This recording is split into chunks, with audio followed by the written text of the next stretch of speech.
welcome back to MarkTalk. I'm your host, Mark Levy, and I am so excited. And we are flying by the seat of our pants today. Literally, for those that do not know, I had a guest scheduled today, and they couldn't make it, but they are online in the fun way of they are asleep online. I'm not calling any more shade than that. But what matters most is I do have a guest that I've been wanting to have on the show for a while, and this isn't going to be the only time we probably see her. You'll probably see her again. She's a big part of my life, for those that don't know. She's incredible. She's amazing. She's my girlfriend, and we're almost at the 1-year anniversary. Also, if you watch Mark Reed Meets World, you have seen her on there a couple times. Today, we'll be talking a lot about movies because movies are kind of back, whether we're ready for them or not. But I am so unbelievably excited. I have one of my absolute favorite people in the world on the stream for you here today. But also before also, if you like what you see, press likes, subscribe. I'm a little bit frazzled right now. It's been one of those last 30 minutes, but that's how it goes. It doesn't matter. I've got one of my favorite people in the world, Rachel Nielsen. How are you? I'm good. Thank you so much for doing this. Literally so last minute, but I am honored to have you on here. And like me, you are a giant movie nerd. It's one of the things that brought us together. So, yeah. Considering like what my shirt has on it is Disney villains, so yes, it is. Good. I see an Ursula on there. Who else is there? We got Hades. Hades is there. Maleficent, Dr. Facilier, nice. Evil Queen. All the good ones. All the best. And that's the most important one. It's have the most best villains that you can have on your shirts. So yeah. So it's been such a weird time. Like for us, we're such big movie nerds, and like half of what I want to do is go back to the movie theaters so badly. It's been so weird not to have a summer blockbuster season at all.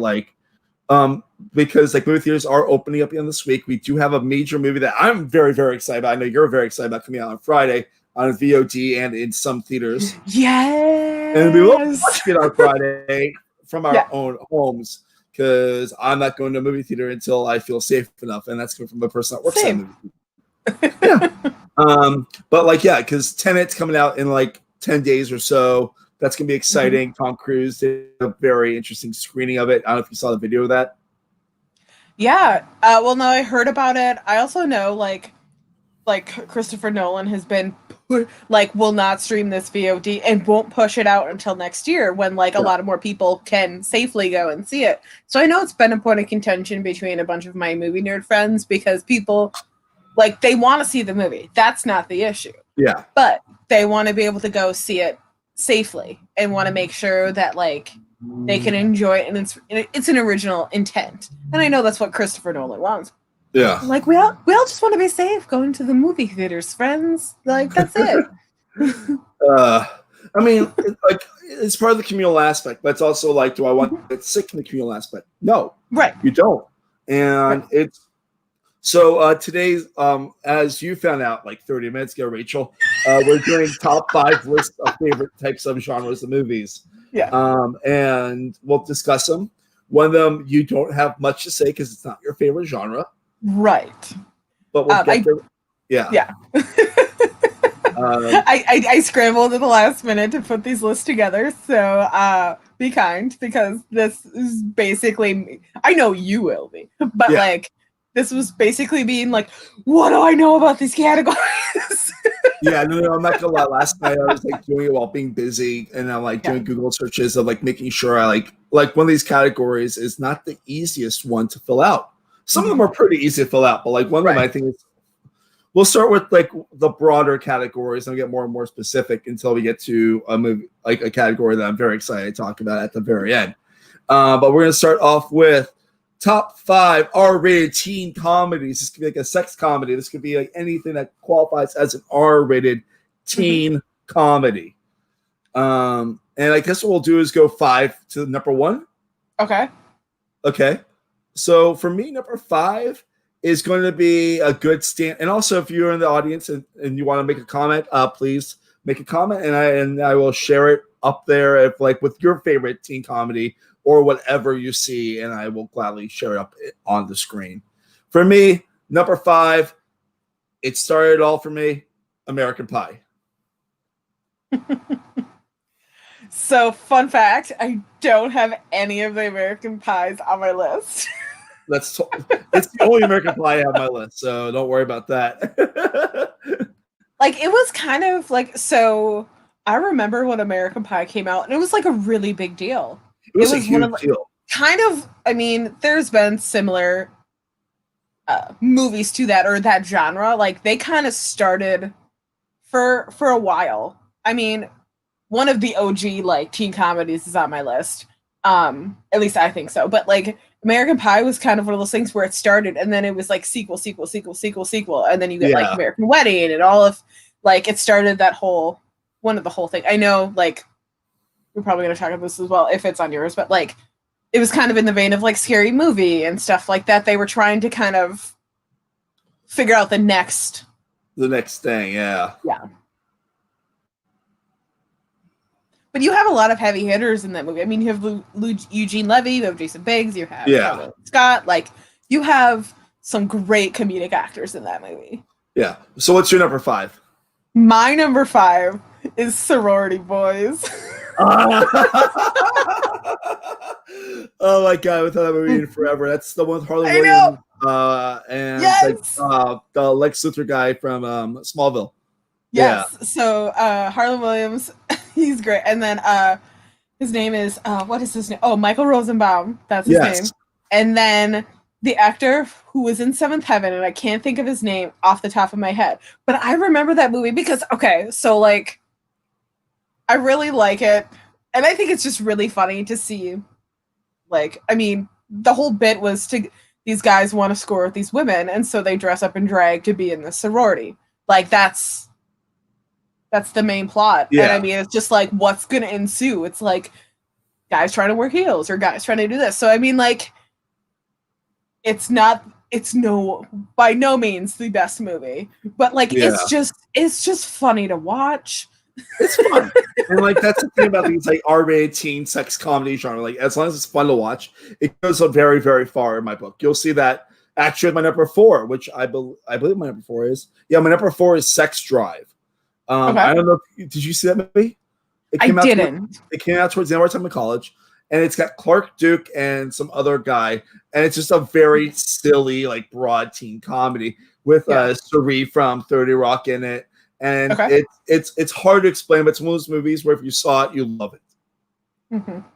Like I think with like R-rated teen comedies too, as well, like they're not going to be the best piece of cinematic history. There's very few that have kind of stood the test of time, but like they're there for just to like make you laugh and kind of serve that purpose. That's how they roll and how they operate. My number 4 is Charlie Bartlett.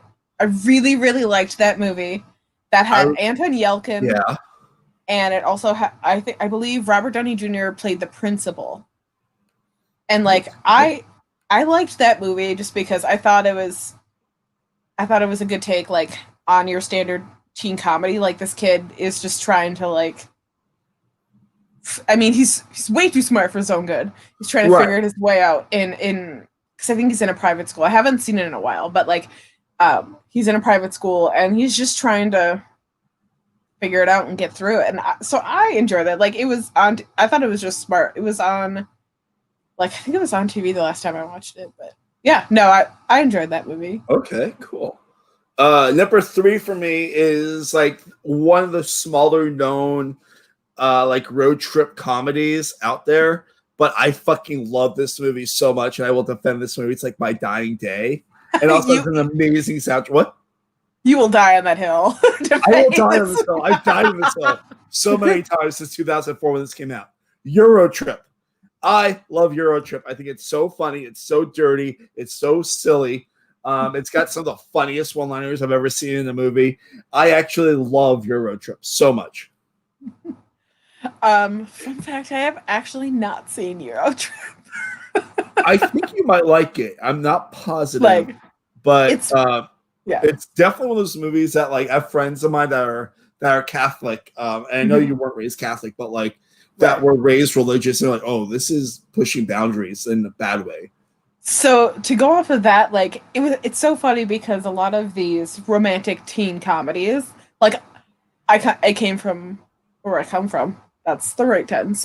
From a fairly religious family, and so a lot of these teen comedies I didn't see until I was either in college or beyond because my parents would let us watch them. So trying Right. to like catch up and figure out, so like some of them have slipped through the cracks, so I haven't seen some of them, but like if they're on TV I'll try to watch them. But yeah, no, it's just kind of like some of them I haven't seen. My dad agrees with me right there.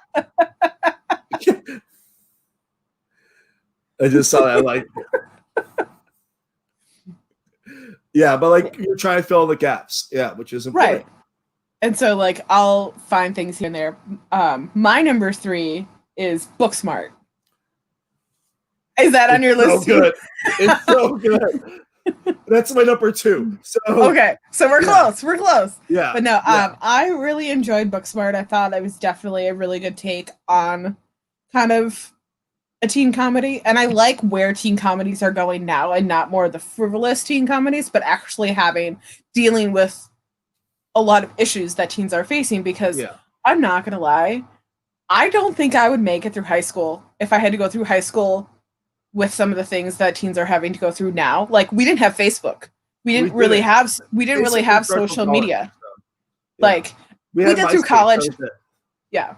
I mean, like I had Facebook starting out in college and stuff too. And like even doing that, you're still trying to figure out who you are as a human being and who you are as a person. But like trying to go through it in high school when you're literally just trying to figure out which end is up in the world. Yeah. Like, so I like Booksmart in that effect where it's dealing with some more relevant issues that teens are going through today. So, and it's also painfully funny. And like there's some really amazing, like the fight that they have when it gets scored to music, just like everything about like this soundtrack's incredible. And it's just so much fun, and it wears its heart on its sleeve, and it's just so good. What's your number 2 then?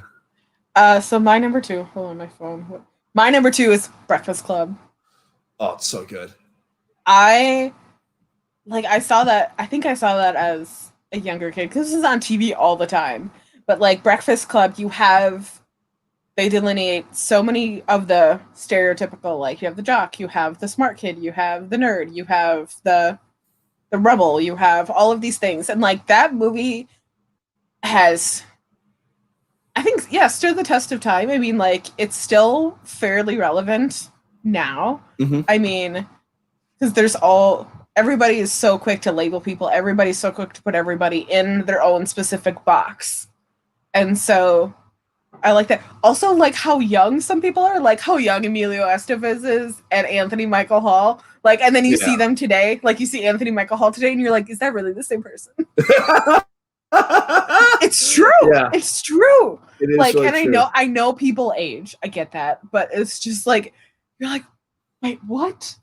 And then they had like those string of movies that had a lot of the same actors in it. That kind of like Molly Ringwald and stuff like that. Those movies in the 80s. But like I like Breakfast Club, and if it's on TV, I totally will watch it. It's great. It's not like the funniest movie ever, but it's really great. It's like not my favorite John Hughes movie, but it's really up there. I'm a big Ferris Bueller nerd. Yes. So my number 1 is Heathers. It is absolutely perfect, dark, hilarious. It's the only Christian Slater movie I absolutely love. I'm a big Winona Ryder nerd, for those that do not know, and I just think it just captures the hilarious darkness that high school could be in a fictional way. Yeah, no, totally. Like that, I haven't seen that movie in forever, but definitely in that respect. Did you see? I didn't get to see it, obviously, because I don't live in New York. But did you see Heathers the musical? I missed it, unfortunately, but I heard it was really good. Yeah. No, I've heard some of the songs from it, and I heard that's really good. My number 1 is Superbad. Oh yeah. I almost put Superbad on my list too, but I like Booksmart a little bit more. I didn't want both of them on my list just because there's like No, I enjoy Superbad just because it's a great comedy, and you have Michael Cera and you have Jonah Hill, and then you have just like the super cameos from like Bill Hader and just like all of these people who end up being in more Judd Apatow movies. And and also, I mean, you have Emma Stone, who kind of at the time fit that niche of like the girl next door, like type role. And this is before she was anything famous at all. Like she was not famous at all. I think it was like her first movie, if I'm not mistaken. But yeah, I think so. Yeah, I think it was very early on in her career. So. Cool. All right, we're moving on to our next list, which is going to be fun. So for those that do not know, I love horror movies. Rachel is not the biggest horror movie person, but she can be very, very scary when needed to be. So for those who don't know, I belong to a theater company that does something called Haunted Basement, and that is here in Minneapolis. And what that is it's interactive theater. It's like a haunted house, but we do a bunch of different types of horror. So like a lot of our rooms and a lot of our areas are inspired by different types of horror films. So like slasher films are definitely inspired. We did have a couple areas that were very much inspired by slasher films, which was really cool. So I can't really speak to horror films itself because I don't watch very many of them, but I can definitely scare the crap out of you. So I've seen it happen. I mean, it wasn't to me, but it was pretty awesome. Did you have any slasher movies that you wanted? Like, I know you probably don't have 5, but did you have any that you wanted to mention? Like, I was doing some research and I was trying to like, I mean, there's some great characters in like slasher films. Like, so I really liked the movie called Hitchcock that was based off of Alfred Hitchcock's movie. So I liked that with Anthony Hopkins and with Helen Mirren. That was a really good film. I enjoyed that immensely because you kind of got the like the behind the scenes version or the history of how like it all happened. So I liked that film. So that film for me, like I enjoyed a lot because you found out a lot of like the secrets and behind the scenes footage. Right. For me, my top 5 list is going to be fun. So for number 5, it's going to be Friday 13th Part 4, The Last Chapter. That's the one where it has Corey Feldman and Jason's trying to kill Corey Feldman. Also has Crispin Glover in his only like teen sex-ish role because he's not really, he's Crispin Glover. Yes. Then number 4 is going to be The Strangers, which is just, if you've not seen it, it's part of that like of those bunch of movies that came out from like 2005 to 2010, where it's just like, what I love about this movie is the anonymousness of it. Like it's literally 2 people in a house and they just get stalked for like 85 minutes. And it's horrifying and there's just no reasoning. It's just really good and scary. For me, number 3 is Candyman. I think it's one of the best horror films of all time, especially using the urban setting of Chicago in a very smart way. And also it just scares the shit out of me and I can't wait for the remake. For number 2 is going to be Halloween, the original from 1978, I believe. And although I'm not going to lie, the 2018 version of Halloween, I also love a lot. I think they're both really fantastic films, especially the more recent one because it has I love seeing multiple generations of women fighting back. It's a big thing for me, especially when it comes to horror. And my number 1 is Scream. Few things will ever be better than Scream in my book. I think Scream is absolutely perfect in so many ways. It's hilarious, it's scary, it's everything, it's self-referential. If you know me, you know my love of Scream. It's absolutely perfect in my book. Have you seen any of those movies, Rachel? Nope. I can show you Scream if you ever want. Like, I think you would like Scream. It's scary, but it's like, for me, like, okay, so here's the thing. I'm a very jumpy person. Like, so when things jump out in the scream, I'm literally jumping like 3 feet out of the seat in the theater. And like my anxiety goes through the roof because I know somebody's gonna jump out and scare me. I know they are. I'm just waiting. Well, if you ever want to watch a scary movie, I'll watch it with you. It's just so funny because my friends are like, yeah, let's go watch this movie. I was like, it's a scary one. So I'm gonna jump. And then I'm gonna blame it on you. Yeah, I mean, I will never ever make you watch a horror movie, but if you ever want to watch it. I like the horror comedies. Like I like the horror comedies because it's the horror. Like Shaun of the aspect. Dead, like your Tucker and Dale versus Evils. Yes. Yeah. Like Zombieland, I like those. I mean, even there are a couple moments that have like jump scare parts, but like I do definitely like the horror mixed with the comedy because it offsets it a little bit and there's a little bit more story to it, and I'm not just like somebody's gonna jump out and scare me. And of course, if you guys want to let us know your favorite horror movies in the chat, please let us know while I bring up our next category, which is one that I think is going to be pretty darn cool. It is going to be top 5 Scorsese films. I was saying that 5 times fast. Top 5 Scorsese films. I already fucked it up. I think he's one of my favorite filmmakers. I've loved most of his movies, and he's going to be a lot of fun. Let's start with your number 5. My number 5 is The Aviator. Ooh, good choice. I like The Aviator. I don't know whole much about Howard Hughes, but I liked that. I also mainly like that movie because of Cate Blanchett. So she's amazing in that movie. Yes, I like Cate Blanchett is one of my favorite actresses in general, and so that's one of the main reasons they made that list. This list because of Cate Blanchett. Yeah. She won an Oscar for it. She was incredible in that movie. Right. Yeah. For me, yeah. Oh, sorry. Oh, I was gonna say. Oh, just the setting and the costumes and just the feel of the movie. I really liked too.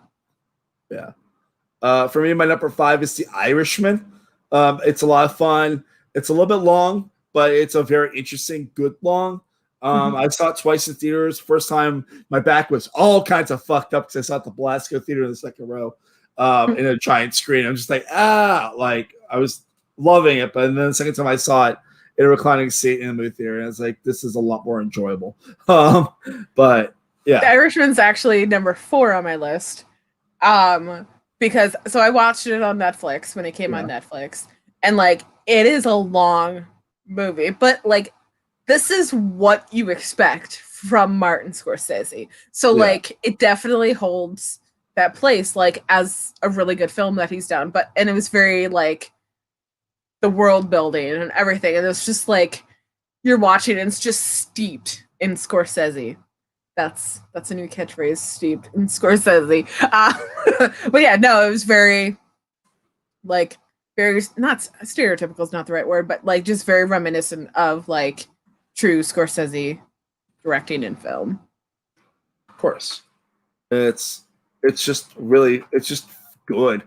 My number 4 is also one that's very highly ranked, Goodfellas. I mean, it's like his best fully mob movie in my personal opinion. It's good. It's terrifying. It's funny. It's got all the good Scorsese trademarks that you want. All right. Do you want to hear my number 3? Yes, please. The number 3 I have is The Wolf of Wall Street. Good movie. I enjoyed that movie. Like Leo's in a bunch of the movies that I have on my list because he's definitely on Scorsese's like roster of actors. But I like the Wolf of Wall Street. I loved Margot Robbie in the Wolf of Wall Street. I just like her in general as an actress. She's a great actress. So she can basically be put in any movie and I'll watch it with her in it because she's fantastic. So I liked that movie. It's not like it's not higher on my list, but like it's kind of like mid-range on my list. So like I enjoyed it. It wasn't like my favorite. Yeah. I haven't seen a lot of Scorsese movies, so this is like I'm kind of scraping from not the bottom of the barrel, but from my only knowledge of. Yeah. I'm shocked that my dad mentioned Goodfellas because I know that he loved Hugo so much. So I'm shocked by that. But I mean, it is up there. I mean, it's a great movie. For me, my number 3 is going to be Taxi Driver. I mean, it's the movie that got it all started, as they like to say sometimes. But it's really well done. It's fun. You'll see both movies that are better than Joker that are basically Joker on this list for me. That's all I'm going to say about that. Rachel, your next one. So the second one that I had was The Departed. Departed's my number 2. Departed. So fun story. Went back when I was in college. I took a film studies class, and we watched The Departed. And literally for the rest of the semester, we could not say it with like a Boston accent because it was like it was like The Departed, Mark Wahlberg, like Mark Wahlberg farted. Like it was just for you. Yeah. So like I have those memories of that movie more than the actual movie itself, and so like I liked the movie itself, but I liked making fun of the movie a little bit more. But it's still a good movie. But so that's why I have some really good memories. It's also my number 2. Yeah. I think it's fantastic. It's that one where the score really brings the movie to life. And it's so much fun. And also like best Mark Wahlberg performance hands down, and everything in the movie just works, I think. It also is a good remake because Infernal Affairs is incredible. So, and they did a really great job remaking it into The Departed. Yeah. Your number one? Yeah. My number one is Gangs in New York. I fear that was going to happen from what you said earlier. Yeah.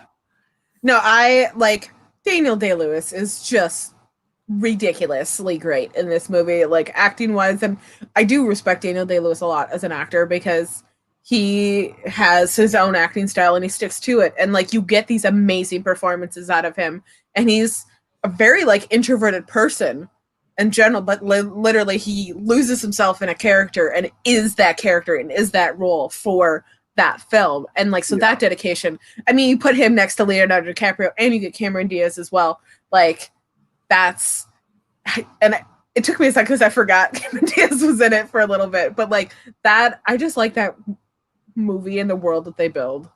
It's great. And like also as a history nerd, like, and a New Yorker, I fucking love that type of stuff. For me, my number one is also a New York movie, King of Comedy. It's Scorsese's most underrated movie. Like literally, both Joker just ripped off Taxi Driver and King of Comedy so much. I think King of Comedy is such a great study on a man that's lost his fucking mind, and it is just so incredible. My dad also agrees with you that Gangs is a very terrific film. Big shock there. It is great. It actually almost made my top, like it's like my top 8. I love Scorsese a lot. So, but yeah, King of Comedy really does for me as a comedy nerd. It's also my favorite Jerry Lewis performance as he plays like the Jay Leno type character in that movie. Or Johnny. I haven't seen this movie when I was Googling Scorsese films to like rack my brain of like I knew a couple I needed to just remember. It popped up more. It did pop up. It was like more towards the end, like as a lesser known film, so that does make sense. But like I didn't know Jerry Lewis was in it. I kind of want to watch this now. It's also got Sandra Bernhard in like a very, very like insane, like it's a really about crazy people that should not be doing comedy. Makes sense. Yeah. All right, now let's like brighten things up a little bit or make you cry. Let's think about the top 5 Pixar movies. Oh, this is probably my favorite category. I feel like you're gonna guess my 5 like perfectly. Actually, maybe not. I don't know. Because I think my 5 had some good shocks in it. So my number 5 is gonna be Inside Out. It's a movie that I absolutely loved while watching. And oh my god, I can never watch that movie again because fucking Bing Bong rips my heart out and stomps on it. I was gonna. So it's also on my list too. I won't tell you where, but it's also on my list. But for those of you who are on TikTok or see some videos, there is this guy on TikTok who he watches Pixar films for the first time and records this reaction, and it's just one of the most wholesome things ever because he just watched Inside Out, and spoiler for those who haven't seen Inside Out, one of the main characters dies that Mark was talking about, and it just well, like he's not like a main character, but he's kind of like a really strong side character. But like it just tugs at your heartstrings and just is like, oh, so you're feeling emotions? Let's just rip them out for you. That's what out is like Toy Story 3, where I will never ever watch it again. But like I'm very like I loved it. Right. Like Toy Story 3 almost made my list, but I decided I only want to one Pixar movie that I can only watch once on my list. So Inside Out is number 4 on my list, but my number 5, and I have one more thing to say about Inside Out, but my number 5 was Up. Up is I thoroughly enjoy Up because like in the first 20 minutes, it basically takes your heart out and stomps on it. In the first 20 minutes.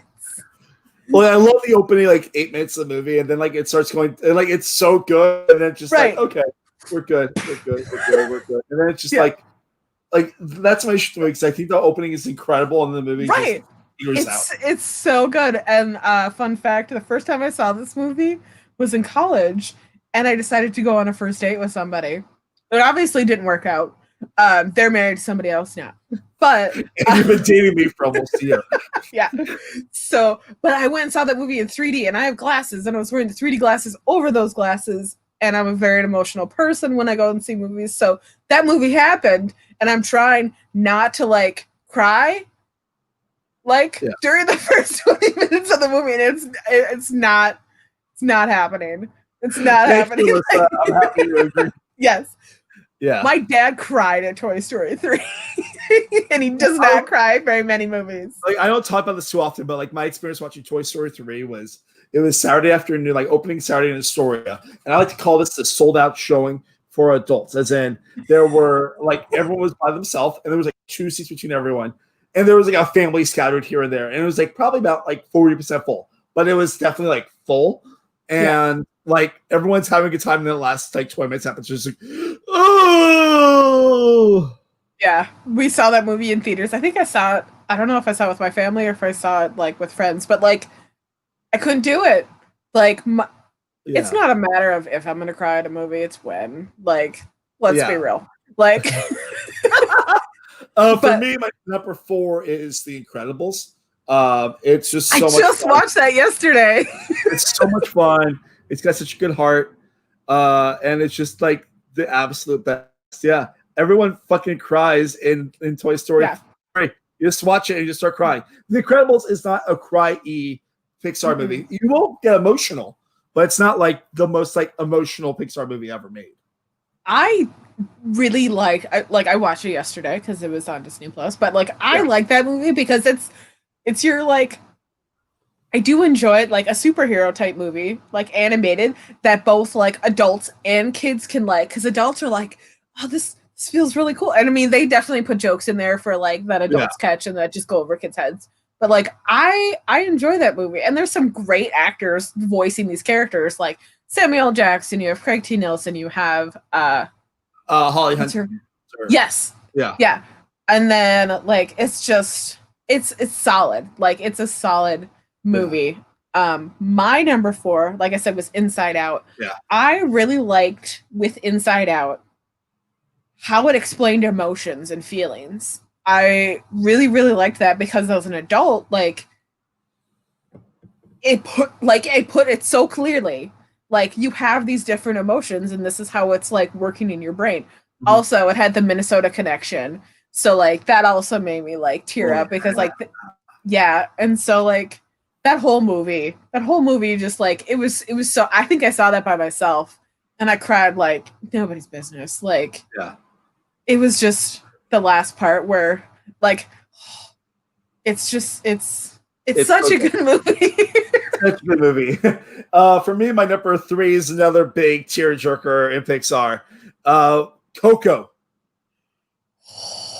Like Coco is so subtle and so smart. It's just so beautiful. And it's just so cool because like as an American, you don't really necessarily know about the Day of the Dead, but like it's really cool to learn about it in that way and like what it really means. And the movie had such a beautiful score. And then the end of that fucking movie, like I remember I saw it like at a new movie theater and it was like kind of full. And like and by the end of the movie, everyone just you could hear a fucking pin drop by hearing Grandma Coco and like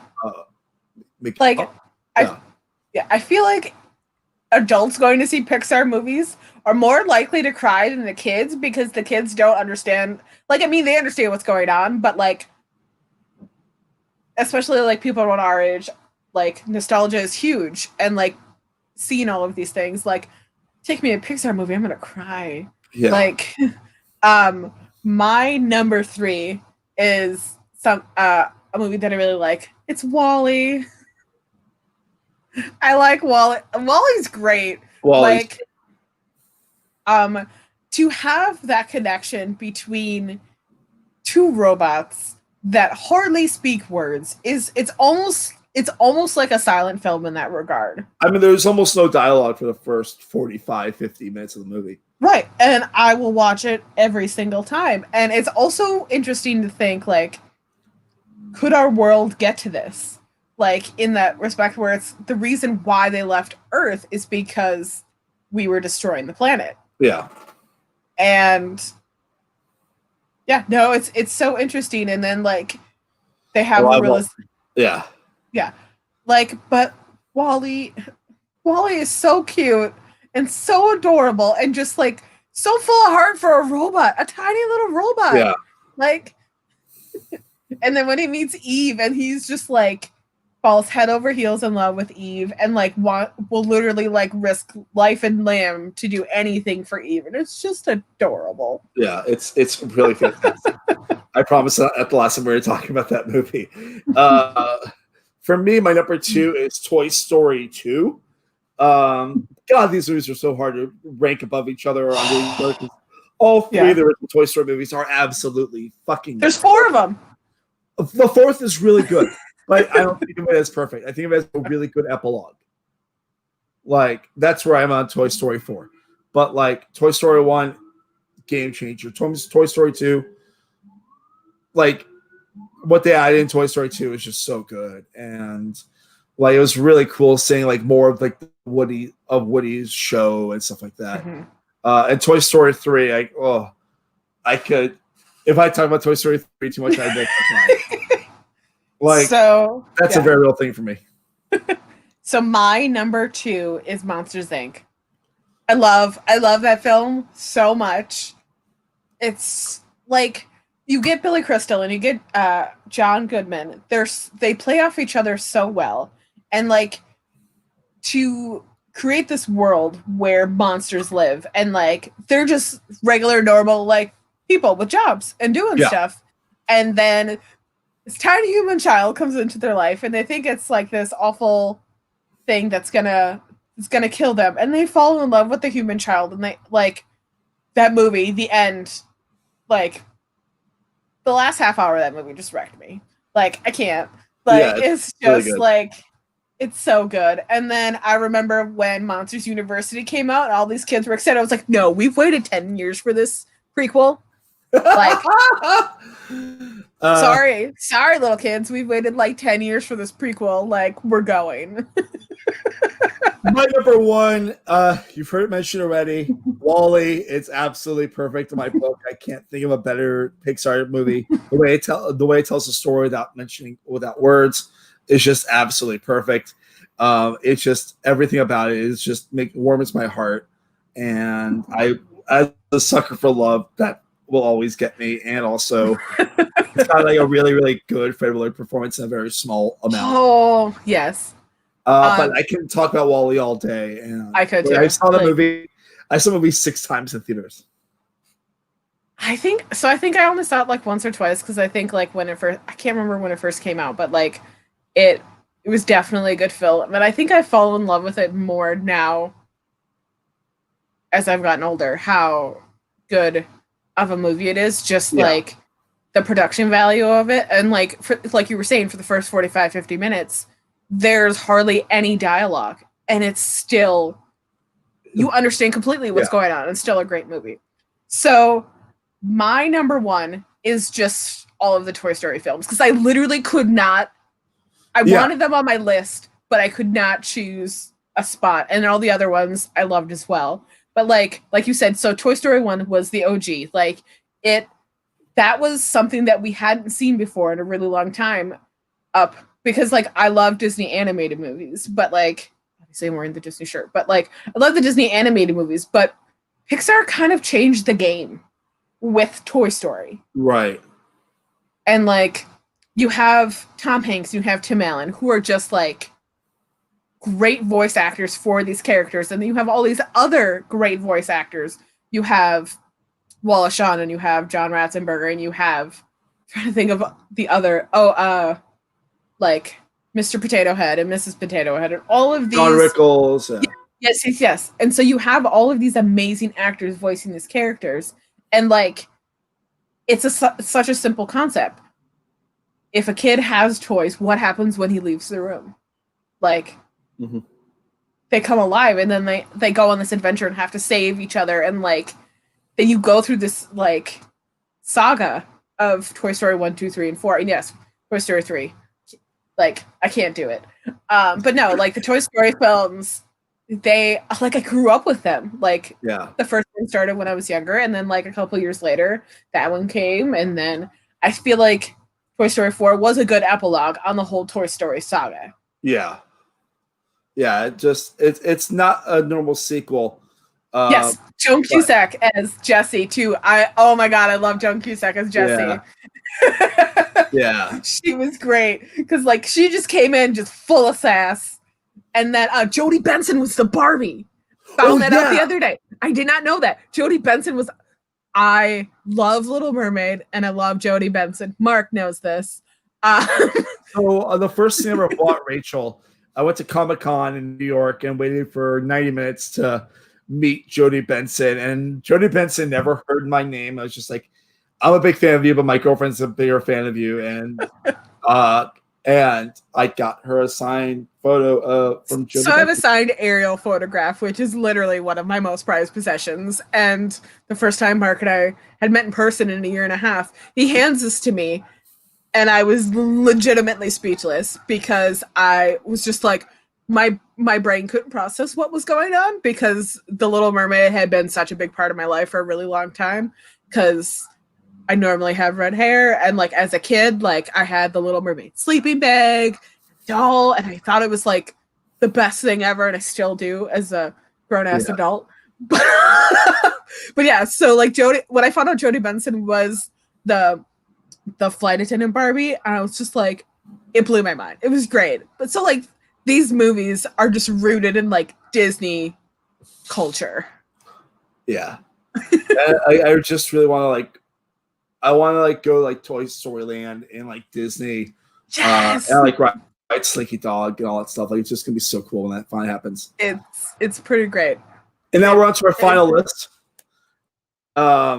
This one I'm very excited about because for those that know me, know that I have been obsessed my whole life with Bill and Ted. Bill and Ted, so good. Both the first movies are two of my favorite movies of all time. This is top 5 Keanu Reeves performances. It's not like top 5 Keanu Reeves movies, but top 5 Keanu Reeves performances. So like a whole trilogy of movies or whatever for those cases. Do you want to start first or should I start first? I can start first. So my number 5 is The Replacements. Yeah. That was a deep cut for me when I was doing some research. For some reason, okay, so I don't play sports, but I really like sports movies. I don't know why, but I do. I love baseball sports movies. I will totally watch football sports movies, and I think it's because I watched them a lot with my dad. It was just like my dad really likes sports, so I sit down and watch sports movies. But like him and Gene Hackman, and just like the dancing they do in the movie, just like it's just such this ragtag group of guys, and like you would just never think to put Keanu Reeves in a football movie.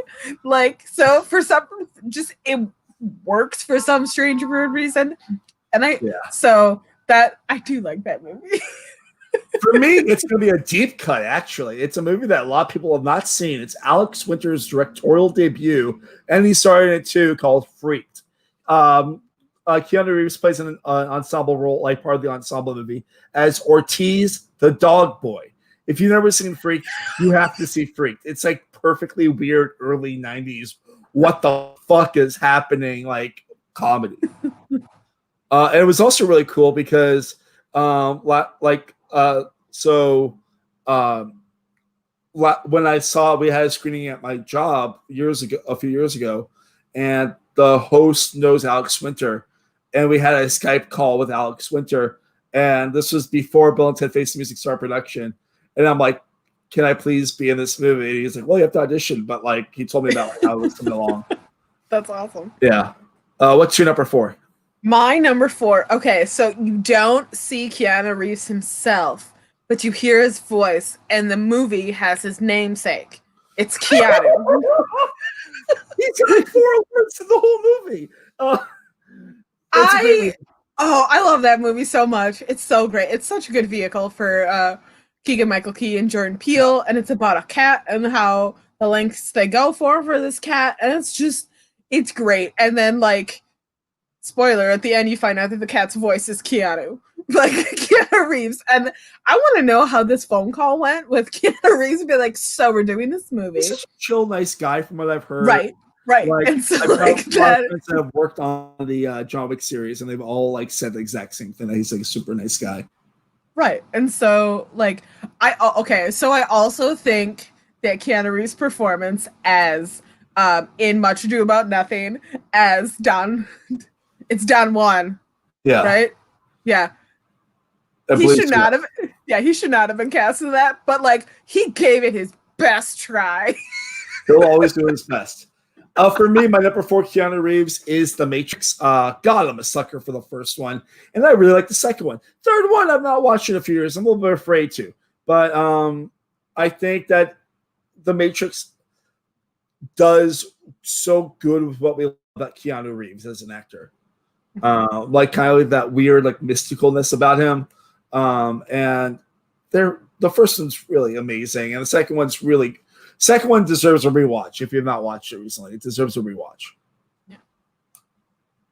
Are we at number 3? Yeah.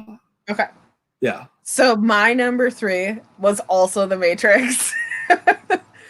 So I feel like he was cast really, really well for that movie, because he does kind of have that like androgynous look to him. Yeah. In that sense. And so for the purposes of casting this movie and for Neo, like he kind of fits that like shell, not like shell, like every person thing. Right. And so like, yeah, no, I thought like that fit his acting abilities very, very well, and fit just the scope. And because I mean, it's not over the top and it's not super subtle. It's just kind of like in the middle and like even keel. I sometimes forget where the camera is. Even keel.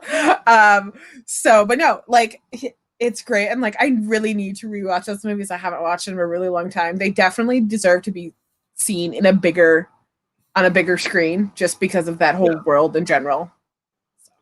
Like the Wachowskis did such a great job making the world for all of their movies. Like honestly, Speed Racer is like one of the most underrated movies in the last 20 years, in my personal opinion. For me, number 3 is Speed, a movie that also has a lot of nearness to our hearts, because I saw that a year ago, right after you said yes to go on a date with me. But that's not the reason why it's there. I think Speed is like one of the most riveting, fun action movies.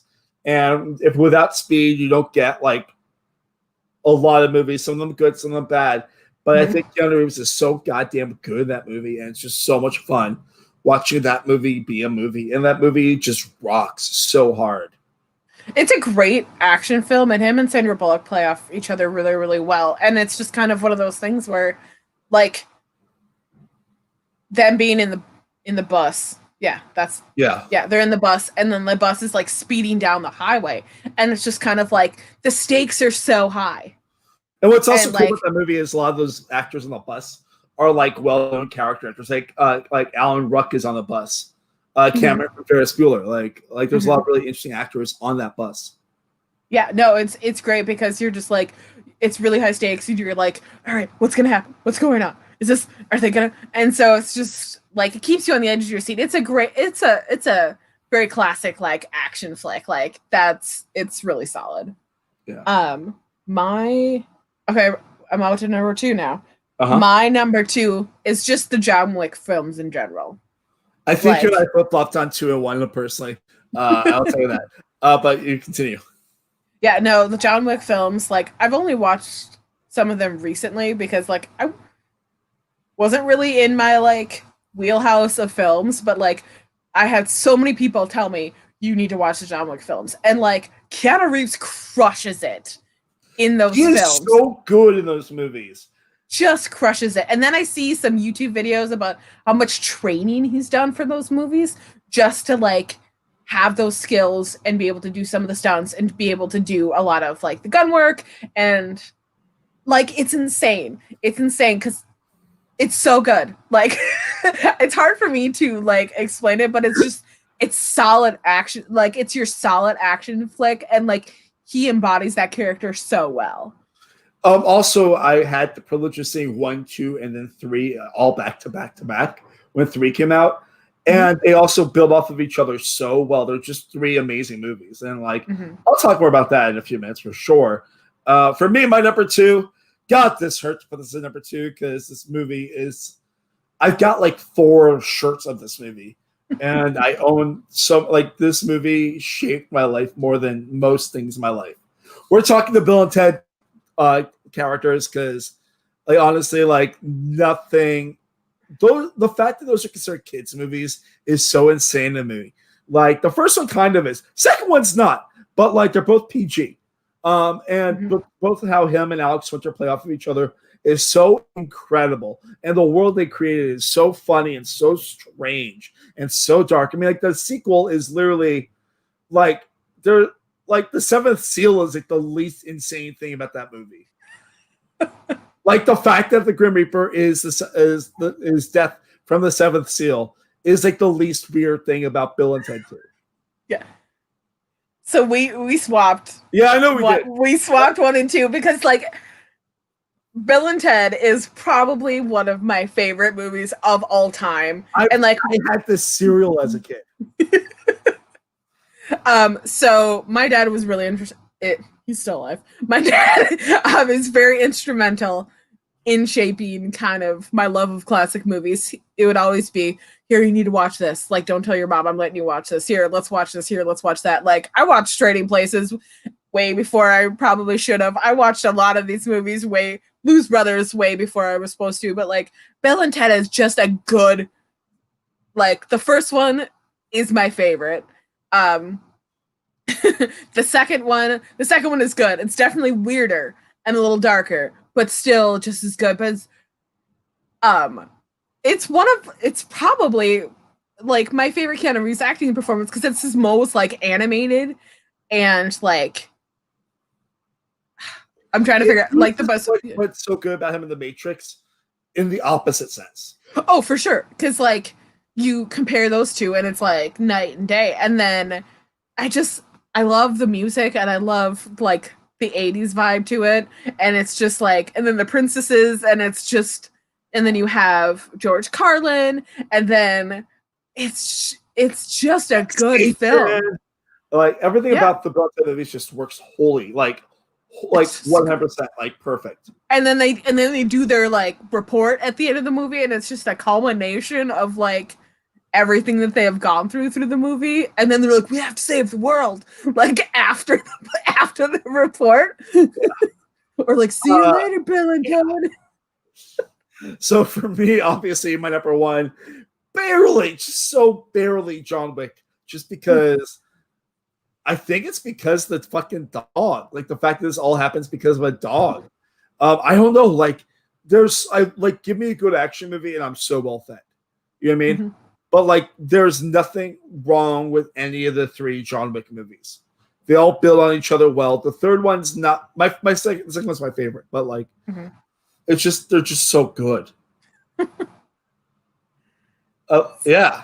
You just need a good action movie with a bit with a dog. Like, well, like it's just, and also like, because I have a lot of friends that worked on the John Wick movies, and like that's when also I heard like Keanu Reeves is still like the nicest guy like in Hollywood and stuff like that. So, like, I love when I find out that people who I love in movies or actors that I love in movies, actors that I love in movies are just decent human beings and they work really hard and they're just great people that you actually want to get to know. And you're like, that's awesome. Like, this is where they're hired. This is why they get put in movies, because they're just solid people. So that's great. Yeah. So getting ready to wrap up. I know you're going to want to talk about this right now, how to follow you. especially on TikTok right now, guys. She is crushing it on TikTok. She had a TikTok hit 22,600 views last week. So I took my face, and then there's this app called Reface that I put my face into the Marvel Avengers, and for some reason, 22,000. It had 22,600 views. Don't know why. I think it's awesome. I just do these to make me laugh because it's really funny. But TikTok has definitely been a good creative outlet during this pandemic time. So It's been really fun. Check out the stupid things that I do. But you can find her on most social media as at R2Neil2. Yes. Because as much of a Disney and movie nerd she is, she's also a big Star Wars nerd. For me, coming up with this channel, we've got on Tuesday, we have Mark Meets World. Really happy with how the episodes have been coming out recently, especially this past week with Andrew Favaloro, where we talked about Father-Son Game, which is the episode written by Bill Lawrence. Next week, I got Michael J. Clark, and we talked about the first episode in 1994. And it's a big Betsy Randall episode. If you've been following Mark Meets World, you should know that I'm obsessed with Betsy Randall as Amy Matthews. I think she is incredible. Also coming up on Friday on this channel, we have MarkTalk Brant Steel Day, where I will go through a whole Survivor season simulated right here for you guys. You guys, I need you to let me know if you want to be in the episodes. Rachel, do you want to be cast in a season of Fake Survivor? We'll talk about it. You're the first one not to be like, yeah, definitely. Wow, we'll talk about it. Okay. Wow, okay. Cool. Great. Awesome. It's not a yes and it's not a no. Okay. Tune in Friday, find out if she's in there or not. We'll find out then. Hopefully we'll find out. That's all. But you can tweet at me at MarkLevy85. As you guys might know, I do these Mondays, Tuesdays, Wednesdays, and Fridays. Might be adding a Thursdays in there too, just because why not? I got some ideas percolating. I think you guys for tuning in. I know it's our longest episode yet, but I think it was really good. Rachel, thank you so much for doing this on such short notice. You're welcome. And I'm sure I'll talk to you soon. I'll talk to you guys later. Bye. Bye.